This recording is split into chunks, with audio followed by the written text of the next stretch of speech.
अस्सलाम वालेकुम, कैसे हैं आप लोग? ठीक ठाक हैं। और आप देख रहे हैं रियल हसनैन फेसबुक। और अगर फेसबुक देख रहे हैं तो फॉलो लाजमी करना है, और अगर यूट्यूब देख रहे हैं तो मिस्टर हसनैन व्लॉग, तो चैनल को सब्सक्राइब करना ना भूलें, और सब्सक्राइब करना है और अच्छा सा प्यारा सा कमेंट करना है, ठीक है।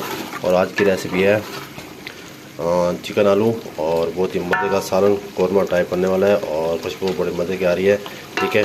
और आप लोग वीडियो कहाँ से, किस शहर से, कहाँ से देख रहे हैं तो कमेंट करना बताना, ठीक है। ओके, अल्लाह हाफिज़।